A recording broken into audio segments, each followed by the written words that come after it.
សួស្តីមិត្តភក្តិបងប្អូនទាំងអស់គ្នាយើងវិលមកទៀតហើយនេះជាមេរៀនទី14បង្ហាញអំពីរបៀបនៃការគូរក្បាច់ហ៊ានឬហៅថាក្បាច់អង្គរអញ្ចឹងហើយបាត់ទៀងយូរបន្តិចហើយមួយខែជាងឯកសារជាប់ប្រពលកិច្ចទុរៈថតខ្លួនអញ្ចឹងហើយបងប្អូនមេរៀនទី14នេះយើងបង្ហាញអំពីរបៀបនៃការបំបែកក្បាច់ហ៊ានឬហៅថាក្បាច់អង្គរនេះក្នុងទម្រង់ក្រពុំជារង្វង់គូតហ៊ានអញ្ចឹងមេរៀនទី13យើងបង្ហាញអំពីរបៀបនៃការឆែកនៅក្នុងទម្រង់នឹងប៉ុន្តែមេរៀនទី14នេះគឺយើងមានការវិវត្តមួយទៀតគឺយើងបែរជាគួចឡើងទៅលើមួយទៀតហើយយើងត្រង់កន្លែងនេះគឺយើងចែកពាក់កណ្ដាលម្នាក់ណាបងប្អូនត្រង់កន្លែងយើងគួចហ្នឹងយើងចែកពាក់កណ្ដាលម្នាក់ដើម្បីមើលឲ្យវាឆ្លងកន្លែងមើលទៅវាស្មើគ្នាវាសមមូលល្អ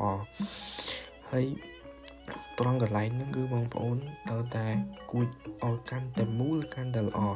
កាន់តែមូលកាន់តែស្អាតហ្នឹងហើយដើម្បីមើលទៅគឺវាសមនឹងគេហៅថារង្វង់គូតហ៊ានអញ្ចឹងណាបងប្អូន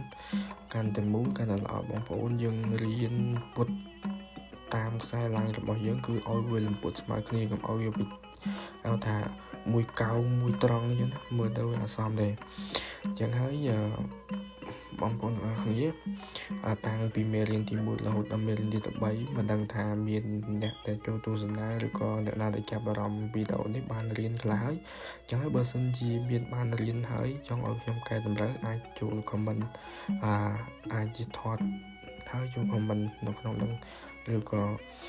មានមតិយ៉ាងណាដើម្បីឲ្យជួយកែតម្រូវគឺអាចចូល comment បានហើយមួយវិញទៀតគឺមួយបងប្អូនអរគ្នាដែលចាំអារម្មណ៍ខាងវិស័យនៃការគូក្បាច់អង្គរនេះតទៅមុខទៀតខ្ញុំនឹងបង្ហាញអំពីរបៀបនៃការចិតក្បាច់ឬក៏ឆ្លាក់ក្បាច់តែម្ដងគឺយើងមុនដំបូងគឺយើងគូពេលដែលយើងគូហើយគឺយើងបង្ហាញអំពីរបៀបនៃការចិតក្បាច់ការឆ្លាក់ក្បាច់នឹងដីតែម្ដងអញ្ចឹងហើយបើសិនជាបងប្អូនចូលចិត្តនៅក្នុងវីដេអូនេះបងប្អូនជួយឲ្យវីដេអូជួយឲ្យមេដៃឬក៏ជាការ share ឬក៏ជាការ subscribe ដើម្បីបានវីដេអូថ្មីបន្តទៀតចឹងហើយសន្យាបងប្អូនទាំងអស់គ្នាក្នុងកាលថ្មីនេះនឹងបង្ហាញអំពីរបៀបនៃការចាត់ក្បាច់ក៏ប៉ុន្តែបងប្អូនយើងគួរតែគួរឲ្យបានល្អសិនបានស្អាតសិនដើម្បីឲ្យយើងស្គាល់យើងថ្នឹកក្នុងការគូ